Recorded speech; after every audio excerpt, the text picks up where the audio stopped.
हरि ओम हरि ओम। गुरुर्ब्रह्मा गुरुर्विष्णु गुरुर्देवो महेश्वरः गुरु साक्षात् परब्रह्म तस्मै श्री गुरुवे नमः। शंकरं शंकराचार्यं केशवं बादरायणं सूत्रभाष्यकृतौ वन्दे भगवन्तौ पुनः पुनः। ईश्वरो गुरुरात्मेति मूर्तिभेदविभागिने व्योमवद्व्याप्तदेहाय दक्षिणामूर्तये नमः। कृष्णाय वासुदेवाय हरये परमात्मने प्रणतक्लेशनाशाय गोविन्दाय नमो नमः। गोविन्दाय नमो नमः। हरि ओम। नारायण नारायण नारायण नारायण।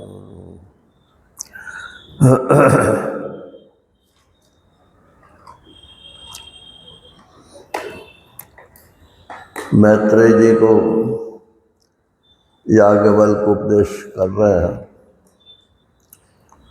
निधिध्यासस्व, ध्यान से सुनो। बिना ध्यान से सुने हुए वेदांत पकड़ में नहीं आता।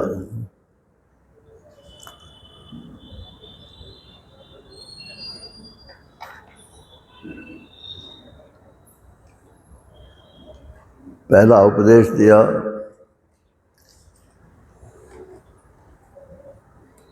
कि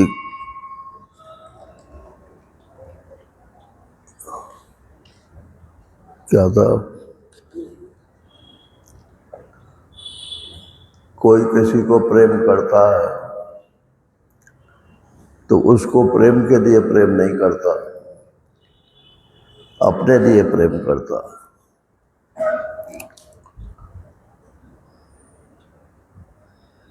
आत्मा सर्वप्रिय है। सबसे ज्यादा प्रिय वस्तु जो है अपना आपा है।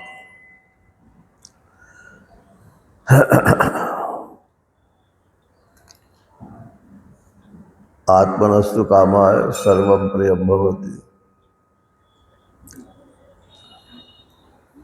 अब कहते हैं कि व्यवहार में हम फिर कैसे करें, क्या फिर सबसे प्रेम न करें? बोले दिखाओ तो सही कि हम तुमसे प्रेम कर रहे हैं, लेकिन भीतर से समझो कि हम तुम्हारे भीतर जो आत्मा बैठा हुआ है ना, उससे प्रेम कर रहे हैं।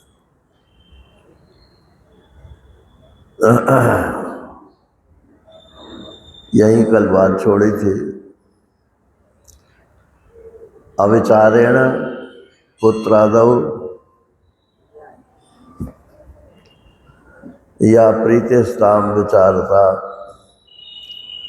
आत्मनि एव उपसंहृत्य चित्तैकाग्रम विवर्धयेत्। विचार के द्वारा उसे आत्मा में केंद्रित करो तो वो तो समझेगा कि हमसे ही प्रेम कर रहे हैं, लेकिन असल में आप उससे प्रेम नहीं कर रहे, आप उसकी आत्मा से प्रेम कर रहे हैं, और उसका आत्मा और आपका आत्मा एक ही है, इसलिए आप आत्मा से ही प्रेम कर रहे हैं। इसका नतीजा क्या होगा कि एक दिन उसको पता तो चल जाएगा कि ये हमसे प्रेम नहीं करते, हमारे आत्मा से प्रेम करते हैं, फिर वो बुरा नहीं बनेगा। और अगर पहले ही ये मालूम पड़ जाए कि हमसे प्रेम नहीं करते, हमारे आत्मा से प्रेम करते हैं, तो युद्ध तो होना अनिवार्य है। तो उस युद्ध को बचाने के लिए पहले उससे कुछ कहो मत और उसके आत्मा से प्रेम करो। यूँ समझो उसके अंदर भी भगवान बैठा है और भगवान सर्वप्रिय है, इसलिए उससे प्रेम करते हैं। इसमें तो मेरे ख्याल से कोई समस्या नहीं है, ये बहुत हल्का। आत्मा वारे द्रष्टव्य। अब दूसरा उपदेश करते हैं, आत्मा वा अरे द्रष्टव्य श्रोतव्यो मंतव्यो निध्यासितव्य। ये आत्मा क्या है कि अरे ये आत्मा द्रष्टव्य है, इसको देखना चाहिए। श्रोतव्य, इसको सुनना चाहिए। मंतव्य, इसका मनन करना चाहिए। और निधिध्यासितव्य, इसका निधिध्यासन माने निश्चय करना चाहिए कि आत्मा इसको ही कहते हैं।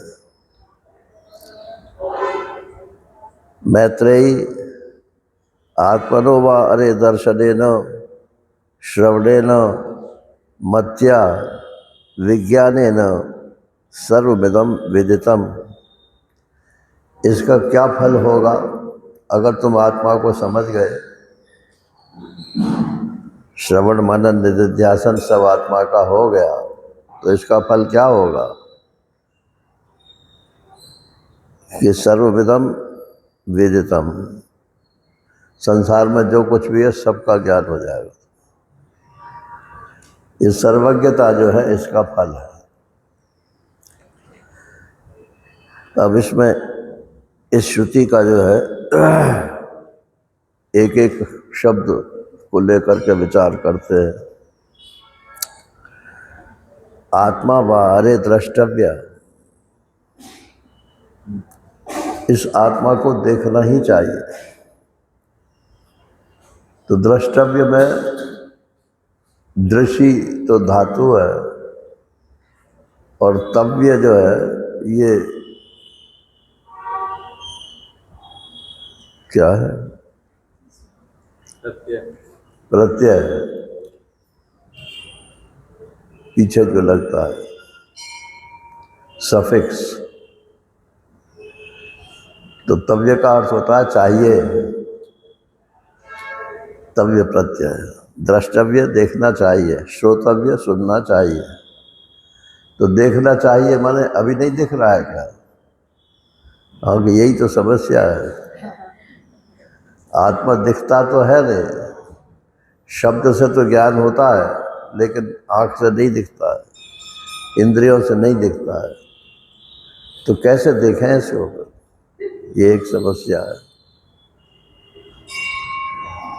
तो आत्मा वारे द्रष्टव्य, अभी केवल इतने हिस्से को ही शुरुआत में देते हैं। एकाग्रम अचलम कृत्वा निधिध्यासन कारणम आत्मा द्रष्टव्य इति एतत् सूत्रम व्याख्यातुम आददे। पहली बात तो यह है कि ये आसानी से समझ में आएगा नहीं है, इसलिए निधिध्यासन एकाग्र अपने चित्त को करो एक विषय में। एकाग्रम और अचलम कृत्वा, एकाग्रता हो और अचल मन निश्चय तो हो और दृढ़ निश्चय हो। इसी से निधिध्यासन मन निश्चय होगा। आत्मा द्रष्टव्य इति एतत् सूत्रम, ये पूरी श्रुति समझ लेनी चाहिए। यह आत्मा वारे द्रष्टव्य श्रोतव्यो मंतव्यो निधिध्यासितव्य। तो ये पूरी श्रुति जो है ये बात तभी समझ में आएगी जब एकाग्र चित्त होगा और अचल हो। बुद्धि की अचलता चाहिए और चित्त की एकाग्रता चाहिए। चित्त की एकाग्रता से क्या मतलब है?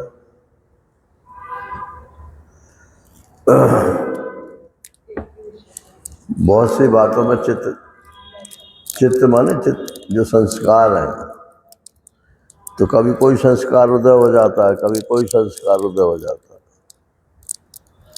तो बोले उदय हो जाता है ये तो आपके हाथ में नहीं है, लेकिन उदय हो करके आता तो तुम्हारे सामने ही है, तो झटकार दो उसको।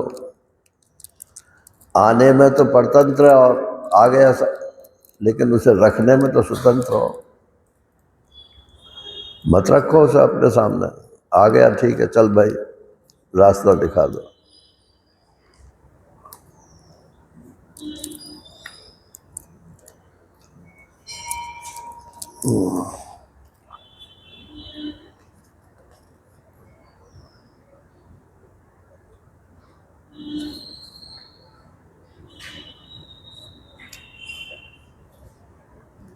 आह आत्मशब्द प्रत्यम च तथा लोकेनुभूतितः अनेन अत्र आत्मशब्देन प्रमेयम निर्दिदीक्षितम। आत्म शब्द जो है वो प्रत्यक्ष वस्तु का बोधक है, क्योंकि लोक में जैसे ही हम आत्मा बोलते हैं तो आपका मन या बुद्धि कहाँ जाती है? अपने भीतर जाती है कि अपने से बाहर जाती है? आपका आत्मा, मेरा आत्मा, आपका आत्मा बोलेंगे तो आपके भीतर जाएगी, और मेरा आत्मा बोलोगे तो मेरे शरीर के भीतर को जाएगा। माने प्रत्यक्ष बोलते हैं तो प्रत्यक्ष, प्रत्यक्ष माने भीतर। तो आत्मा शब्द का जो अर्थ होता है वो प्रत्यक्ष होता है, भीतर होता है। लोक में यही सबकी अनुभूति है। अनेन अत्र आत्मशब्देन प्रमेयम,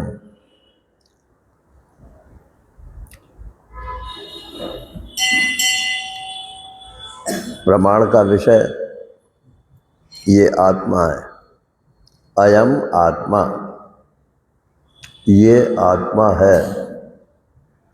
तो ये तो शरीर के भीतर के लिए पॉइंट आउट हो गया, और वहाँ जो कुछ भी है उसको प्रमाणित कर रहे हैं कि ये आत्मा। तो अनेन माने इसके द्वारा,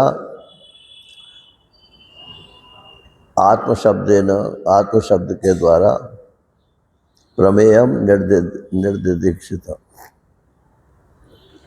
आत्मा शब्द का निर्देश दिया जाता। द्रष्टव्य इति निर्दिष्टा प्रमितिर्दृश्य दृश्य धातुना अज्ञात ज्ञापनम तव्य प्रत्ययेन अभिधीयते।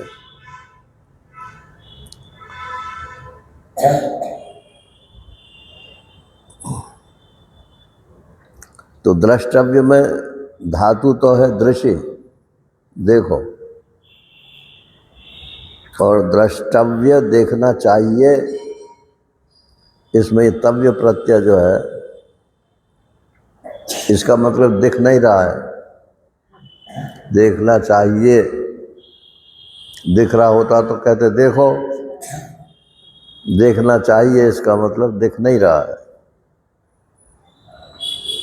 तो ये अज्ञात, अज्ञात को ज्ञापन कराने के लिए तव्य प्रत्यय का प्रयोग होता है।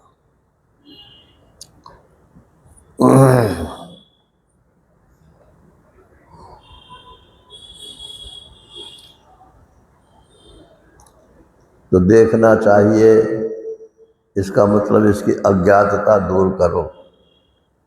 अरे तुम ही हो आत्मा, ये इसका मतलब है।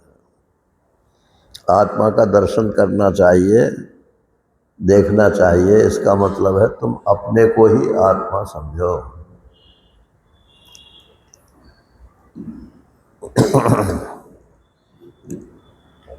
अज्ञात आत्मा वेदांत जन्य ज्ञाने न मीयते इत्येष एव वाक्यार्थो न अप्रवृत्त प्रवर्तनम। अब ये तव्य प्रत्यय जो है ये कर्मकांड में भी लगता है। जैसे यज्ञ करना चाहिए तो वह यज्ञ करने की जो क्रिया है उसको जाहिर करना चाहिए, ये मतलब है। और आत्मा का दर्शन करना चाहिए ज्ञान कांड में, कि इसमें क्रिया क्रिया कोई प्रकट नहीं होगी। तो ज्ञान कांड में अज्ञात जो वस्तु है, आत्मा अज्ञात है, उसको उसका ज्ञान प्राप्त करना चाहिए। एक अर्थ महाराज श्री ने भी दिया था, वो था आत्मा व अरे द्रष्टव्य। अरे इस आत्मा का दर्शन करना चाहिए।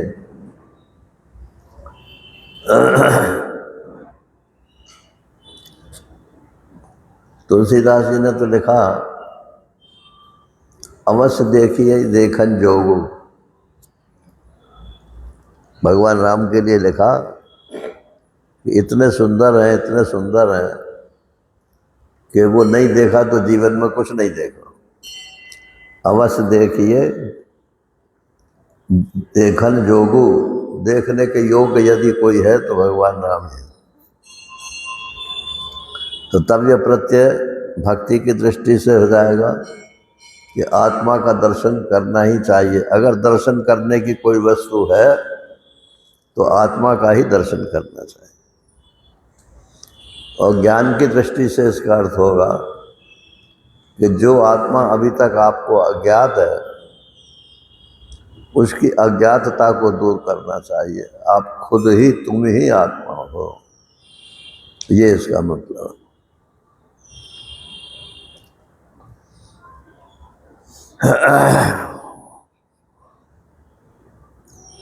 अब पूर्व पक्षी कहता है, ननु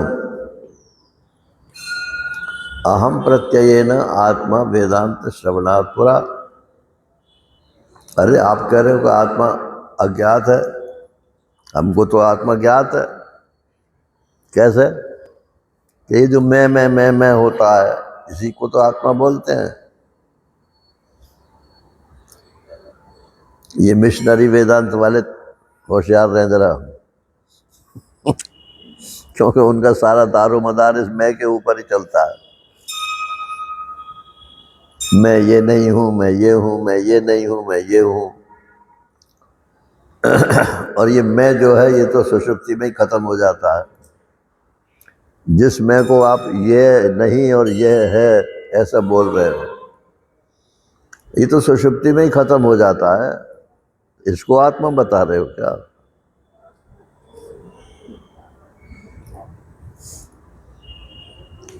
तो कहते हैं कि ये मैं के नाम से तो हमें मालूम है आत्मा है। अहम प्रत्यय न, अहम वृत्ति के द्वारा ये आत्मा वेदांतों में श्रवण किया हुआ है पहले से। तो विज्ञात इति चेत, अगर तुम ऐसा कहते हो कि हमको पहले से ही ज्ञात है, माँ एवं, तो भैया तुमको ज्ञात नहीं है। सार्वात्म अनवबोधनार्थ, क्या तुम अपने मैं को ये जानते हो कि सब मैं ही हूँ? ये तो नहीं जानते ना। सिर्फ ये जानते हो कि मैं इस शरीर में हूँ, ये इस शरीर में ये हूँ और ये नहीं हूँ, और साक्षी हूँ और फलाना हूँ और डमका हूँ, बस ये इसी शरीर में ही घूमते रहते हैं। क्या आप ये जानते हो कि मैं ही सब कुछ हूँ? सर्वात्म बोध है आपको मैं के संबंध से? बोले वो तो नहीं है।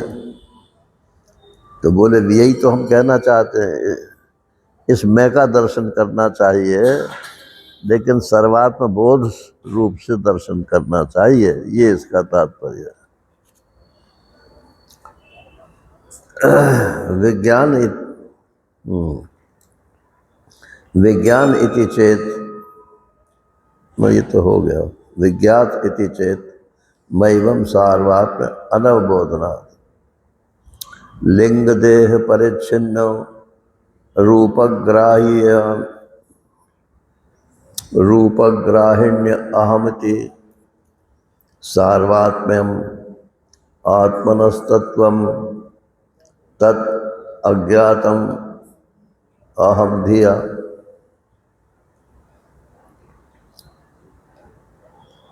सूक्ष्म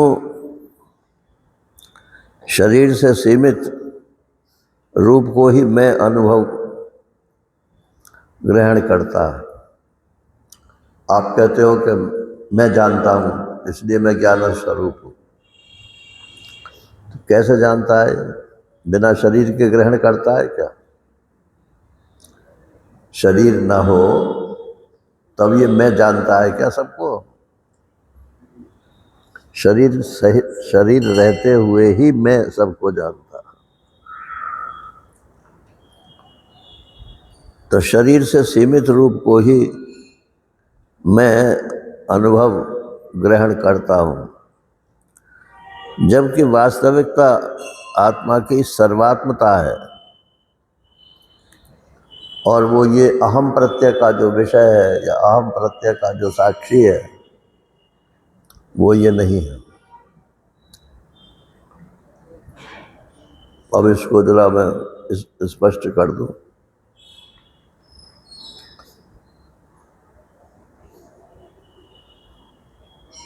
अहम अहम अहम अहम अहम ये वृत्ति फुर रही है। मैं।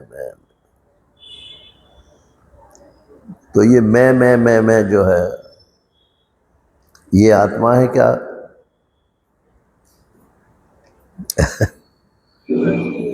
मैं तो आत्मा नहीं है भाई। क्यों? कि मैं तो साफ मालूम पड़ रहा है कि शरीर के भीतर एक छोटी सी चीज है। जागृत में कुछ और मैं का अर्थ है, स्वप्न में मैं का कुछ और अर्थ है, सुषुप्ति में मैं का पता ही नहीं रहता है, समाधि में मैं शांत हो जाता है। इस मैं को तुम आत्मा कैसे कहते हो?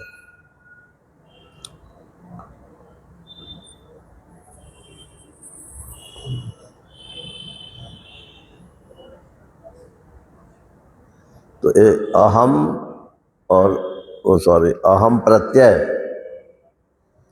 और अहम प्रत्ययी मैं वृत्ति वाला ये चिदाभास है या साक्षी है? ये भी चिदाभास ही है। मैं जब वाला लग गया तो चिदाभास ही हो गया है। तो चिदाभास जो है वो भी परिच्छिन्न है, इसलिए ये भी आत्मा नहीं हो सकता। मैं प्रत्यय वाला दोनों आत्मा नहीं हो सकते। अब मैं प्रत्यय और मैं प्रत्यय वाला इन दोनों को जो जानता है, इन दोनों को जो की साक्षिता करता है वो मैं आत्मा है। बोले हाँ कुछ तो पहुंच गए। लेकिन अभी है वो शरीर के भीतर ही, शरीर के बाहर नहीं है। ये अहम प्रत्यय का साक्षी और अहम प्रत्ययी का साक्षी शरीर भर के भीतर ही है। इस मटकोटे से बाहर निकलो,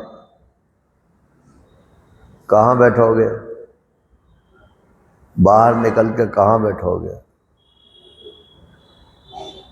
तो कितने साक्षी हैं? जितने आदमी बैठे हैं सबके शरीर हैं और सबके मैं फुर रहे हैं, और उन सबके मैं फुरने वाला भी है, सबके चिदाभास भी है और उन सबका साक्षी भी है। तो जितने शरीर है उतने ही साक्षी हैं क्या? बोले साक्षी तो एक ही है। तो एक किस रूप में साक्षी है? तो चिन्मात्र सन्मात्र के रूप से साक्षी है। सिर्फ चित, मात्र माने सिर्फ। सिर्फ चैतन्य, सिर्फ ज्ञान,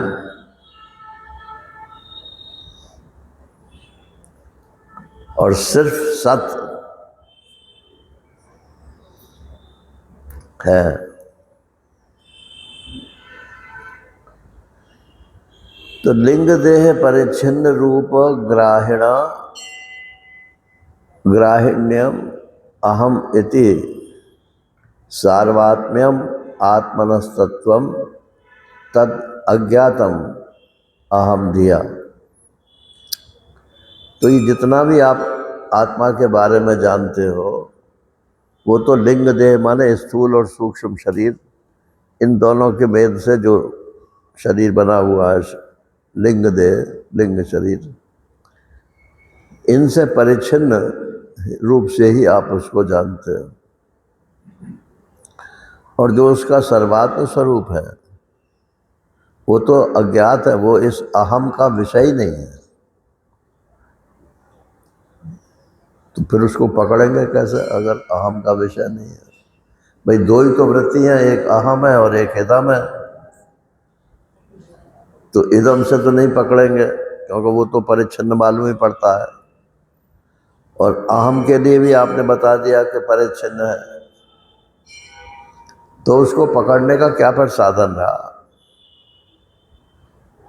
कैसे पकड़ में आएगा?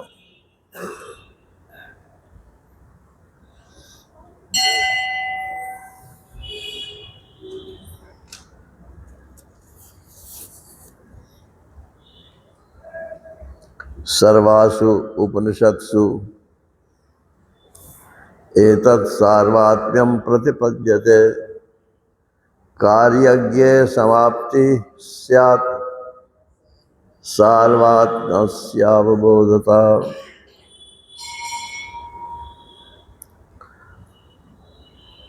बोले अपना प्रयत्न छोड़ दो, अपना प्रयत्न छोड़ दो और उपनिषदों की शरण में जाओ। आप बताओ कैसे? उपनिषदों से प्रार्थना करो कि आप बताओ उस आत्मा को कैसे हम जानेंगे। तो उपनिषद क्या कहेंगे? अरे इसका कोई तरीका नहीं है, सब तरीकों का तो निषेध कर दिया आपने। सब तरीकों का निषेध करने के पश्चात जो तुम बचे, बस वही हो।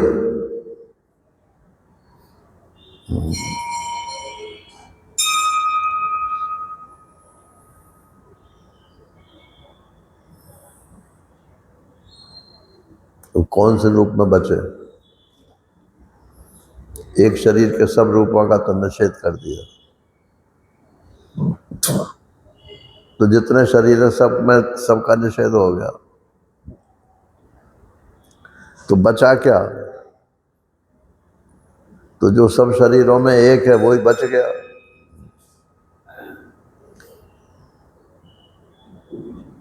यही तुम हो, ये उपनिषद प्रमाण से ज्ञात। तो आत्मा वारे द्रष्टव्या, इसका मतलब यह है कि अनात्मा ना द्रष्टव्य। जो भी अनात्मा आपके दृष्टि में आता जाए उसी को नन्ना बोलते जाओ, ये आत्मा नहीं है, ये आत्मा नहीं है। जो शेष रह गया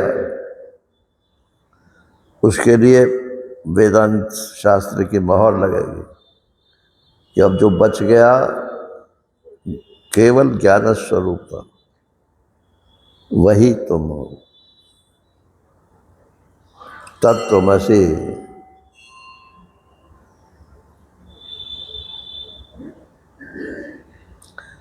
अगर मैं वो समझ गया कि मैं वही हूँ जो बच गया, तो जो बच गया वही सब में था। तो बचेगा तो सबको छोड़ के ही बचेगा ना। तो सबको छोड़ के बचेगा तो सब में वही तो होगा। इसमें छोड़ के बचा, इसमें छोड़ के बचा, इसमें छोड़ के बचा। तो वो तो सब में था ही था ना पहले। तो इसीलिए कहते हैं कि ये वेदांत शास्त्र जो है ये तर्क शास्त्र नहीं है, ये उपनिषद शास्त्र है, ब्रह्म विद्या है। ये किसी के बताने से ही आपको पता चलेगा।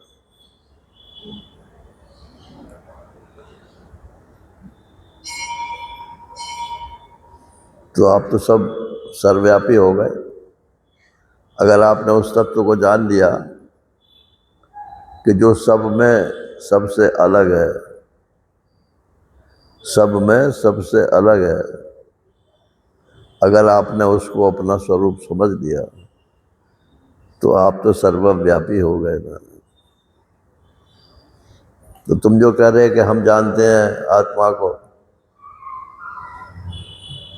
तो बोले अब जाने तुम।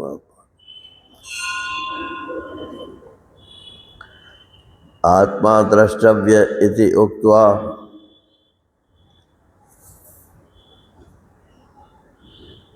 तत्वधि उपदर्शिता श्रोतव्य इत्यादिना तो विचार उपदर्श्यते। अब आगे चलते हैं। आत्मा वारे द्रष्टव्य, इतनी श्रुति तो हो गई। अब आगे श्रुति कहती है आत्मा वारे द्रष्टव्य श्रोतव्य, उसको सुनना चाहिए। आत्मा के बारे में किसी महापुरुष से सुनना चाहिए। किताब तो कोई सुनाने आएगी नहीं आपको। आप अपने आप किताब पढ़ भी लोगे तो जैसे कहते हैं ना, फर्स्ट रीडिंग तो हो गई आपकी लेकिन ज्ञान नहीं होगा। बहुत से लोगों के पास लाइब्रेरी तो बहुत बड़ी मिल जाएगी आपको, वो लाइब्रेरी से पढ़ते रहते हैं मगर किसी सदगुरु के शरण में नहीं जाते।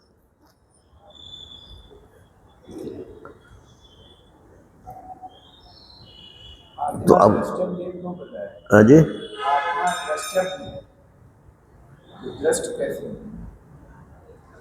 दर्शन आंखों के दर्शन के लिए थोड़ी कह रहे हैं।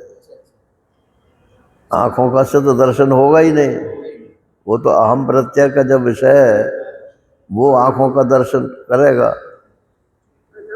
और जो अहम प्रत्ययी है वो आंखों का दर्शन थोड़ी करेगा। और जो अहम प्रत्ययी का भी साक्षी है वो भी आंखों के दर्शन से संबंध नहीं है। और जो सब शरीरों में वही है, वही मैं हूँ, अब कैसे दर्शन करोगे? मैं कैसी खड़े हूँ ये आप कैसे जानते हो?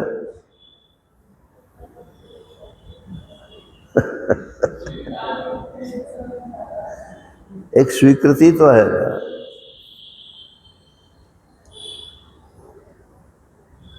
नाम हमने मान लिया, रूप हमने फोटो से अपने आप को पहचान लिया।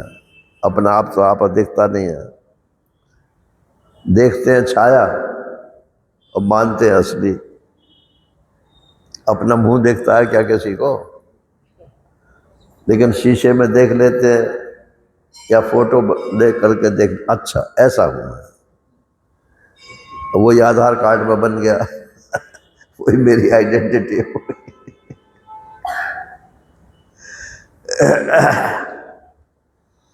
कितना गड़बड़ घोटाला चल रहा है भैया।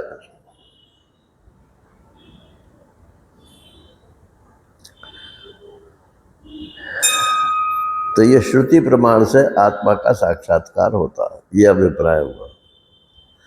अब कहते हैं आत्मा वारे द्रष्टव्य श्रोतव्य। अब इसको किसी से सुनिए।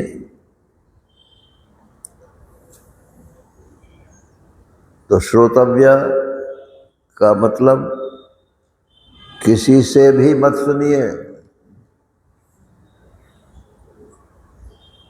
जो जानकार हो उसी से सुनिए। इतने दर्शन शास्त्र हैं, मेरे ख्याल से सबको उनके नाम भी नहीं पता हो। कंटेंट्स की तो बात ही छोड़ दो।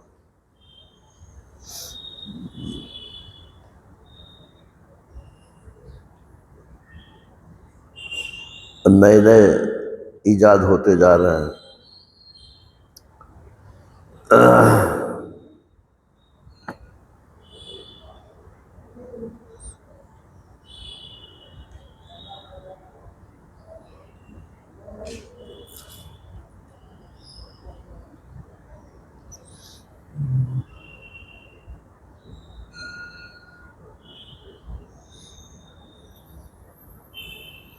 अब कहते हैं आत्मा हमारे द्रष्टव्य श्रोतव्य, इसको सुनना चाहिए। तो सुनोगे तो अपनी बुद्धि तो लगाओगे, कान से तो सुनोगे, और कान से जो शब्द सुने जाएंगे उसके अर्थ में तो बुद्धि जरूर लगेगी। तो ये विचार करने के लिए श्रोतव्य है। ये श्रुति प्रमाण से सीधे सीधे नहीं होगा, इसमें आपको विचार करना पड़ेगा। विचारा एवं कर्तव्य। श्रोतव्य इत्यादि न तो विचार उपदिश्यते।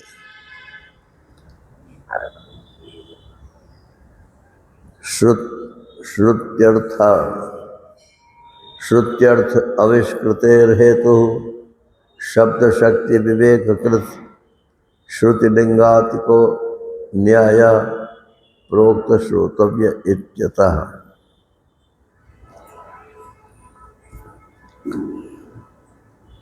अब इसमें कैसे विचार करें?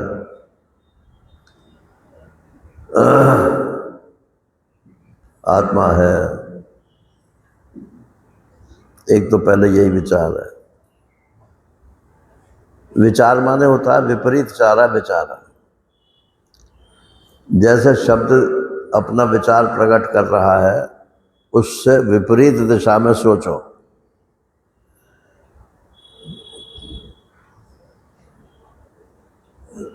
जैसे आपने सुना तुम आत्मा हो, इसमें क्या विचार करोगे? नहीं, मैं आत्मा नहीं हो सकता। विपरीत विचार करोगे ना, मैं आत्मा कैसे हो जाऊंगा? फिर वो सब जो बोल रहा है फिर वो कहेगा नहीं नहीं तुम आत्मा ही हो। तुम आत्मा नहीं हो, ये जो तुम सोच रहे हो ये तुम्हारा सोचना गलत है। वो तुम्हारी बात को काटेगा। जब वो काटेगा तो फिर थोड़ा थोड़ा तुम उसके पक्ष में हो जाओगे। बोले हाँ इतनी बात तो है, लेकिन तो ये ऊहापोह विचक्षण होना चाहिए। अगर किसी की बुद्धि डल है तो वो विचार नहीं कर सकते। वो तो सतवचन महाराज वाले हो, वो ठीक है।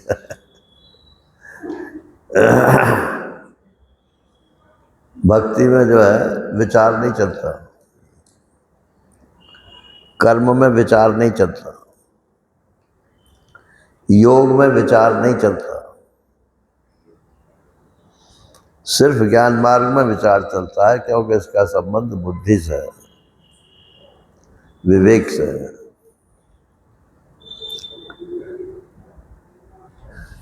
तो अब विचार का तरीका बताते हैं कि इसमें श्रुति लिंग आदि का उपयोग किया जाता है।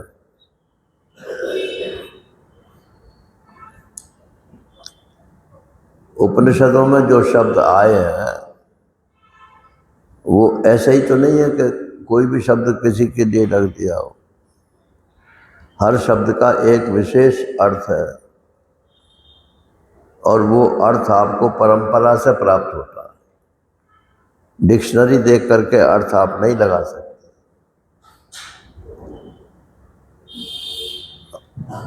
इसीलिए स्वाध्याय विधि जो है वो परंपरा विधि से ही प्राप्त होती है। दो प्रकार की विधियां बताई हैं वेदांत में, एक स्वाध्याय विधि है और एक उपदेश विधि है। ज्ञान दोनों से हो सकता है, लेकिन स्वाध्याय विधि में आपको प्रयत्न करना पड़ेगा कि यहाँ ये शब्द शास्त्र में क्यों आया, इसका उल्टा भी हो सकता है, उल्टा होगा तो क्या परिणाम होगा। दूसरे दर्शन वाले इसको काटेंगे तो उनको आपको काटना पड़ेगा। तो स्वाध्याय विधि जो है वो बहुत विद्वानों की चीज़ है नारायण। उसमें भी उनको ज्ञान हो या ना हो, दोनों बात संभव है। और ये जो उपदेश विधि है,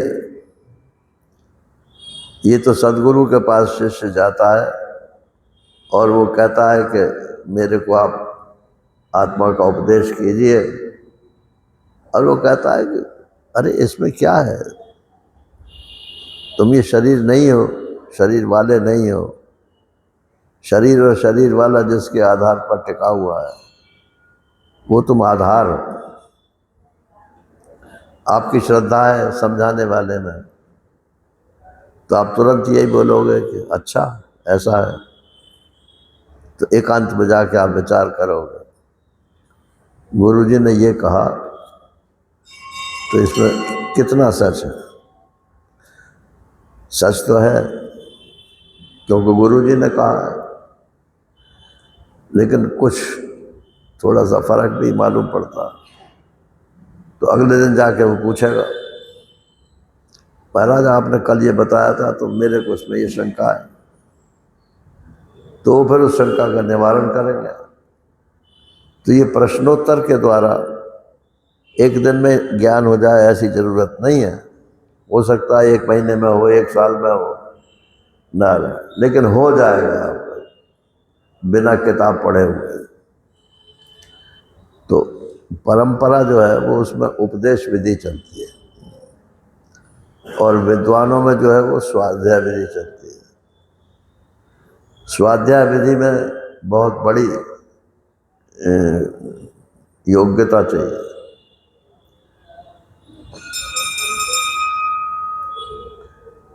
बोले आपने ये उपनिषद पढ़ लिया? कहा जी पढ़ लिया। कि शंकर भाष्य पढ़ा? कि नहीं हमने तो ईशादी 9 उपनिषद वाले पढ़ ली। समझ गए ना, ईशादी 9 उपनिषद गीता प्रेस से छपा हुआ है, बहुत सस्ता है। 9 उपनिषद एक साथ मिल जाता है, शुद्ध पाठ है, लेकिन अर्थ तो सब गड़बड़ है उसमें। तो सस्ता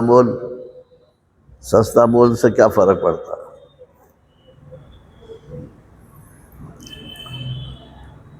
नारायण।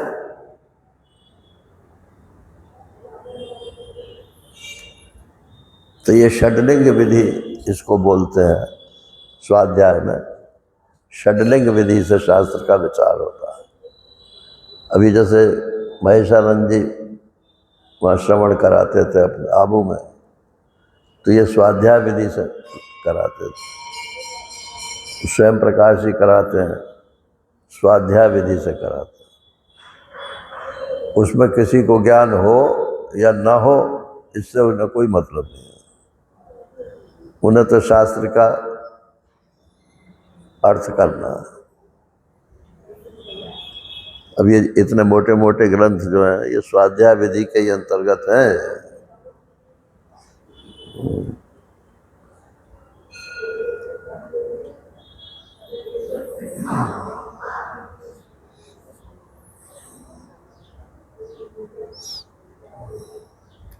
तो श्रोतव्य इस शब्द से वो विचार का तरीका कहा गया है जिसमें श्रुति लिंग आदि का उपयोग किया जाता है ताकि वेदांतों में आए शब्दों का सही अर्थ पता चल जाए और जिस तरीके से श्रुति के तात्पर्य का अर्थ का प्रकाश होता है उसका पता चल जाए।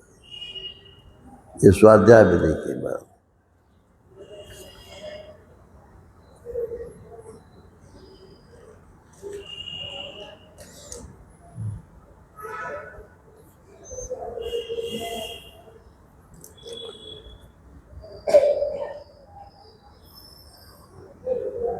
अब अगला शब्द क्या है? आत्मा बारे द्रष्टव्य, श्रोतव्य, मंतव्य। इस आत्मा का मनन करना चाहिए। मनन कैसे किया जाता है? एक तो तर्कपूर्ण मनन होता है, और एक ऐसा है कि आपने जो बोला वो रट लिया आपने या लिख लिया, तो लिखे हुए को बार बार दोहराते रहते, वो उसको मनन नहीं बोलते। बार बार दोहराने का नाम मनन नहीं है। ऊहापोह विचक्षण, फॉर एंड अगेंस्ट, इसके पक्ष में क्या युक्ति है, इसके विपक्ष में क्या युक्ति है, इसमें आपकी बुद्धि अगर चलती हो तब तो आप मनन कर सकते हो, और अगर आपकी बुद्धि नहीं इसमें मनन कर सकती तो मनन तो आपके बस की बात नहीं। श्रुति को ही आपको प्रमाण मान करके आगे बढ़ना पड़ेगा। मनन अगर नहीं है किसी का, तो वो किसी दूसरे आदमी के प्रश्नों का उत्तर नहीं दे सकता, शंका समाधान नहीं कर सकता, और अपने मन में आई हुई जो शंकाएं हैं उनकी भी निवृत्ति नहीं कर सकता। तो उसका जो निश्चय है आत्मा के बारे में वो डामाडोल ही रहेगा।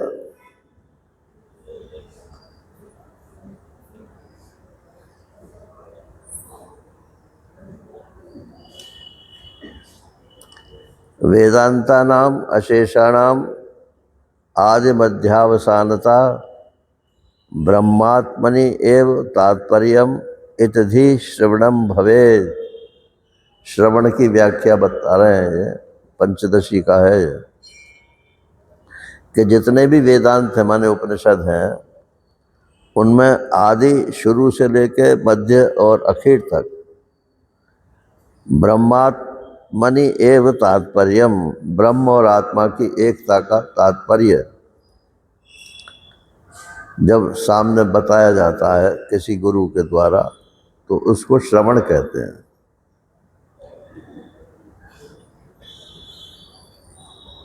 और मनन किसको कहते हैं?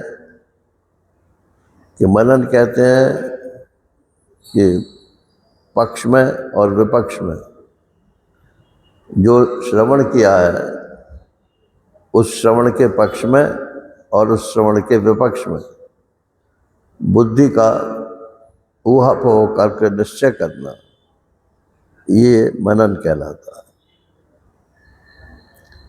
अब ये जो ब्रह्म सूत्र है ना, ब्रह्म सूत्र, तो यहाँ हमने तो चतुसूत्री में भी शायद 2.5 सूत्र ही दिया है, चौथा 4 सूत्र भी नहीं दिए, लेकिन ग्रंथ तो इतना मोटा है।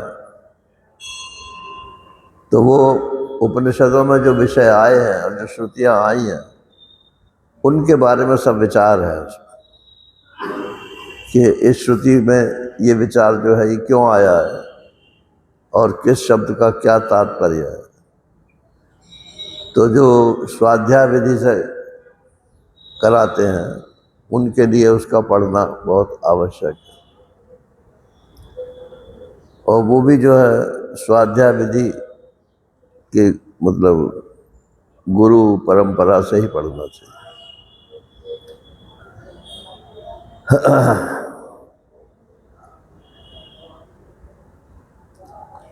अब मनन भी हो गया ना, आत्मा बारे द्रष्टव्य, मंतव्य, श्रोतव्य, मंतव्य, फिर निधिध्यासितव्य,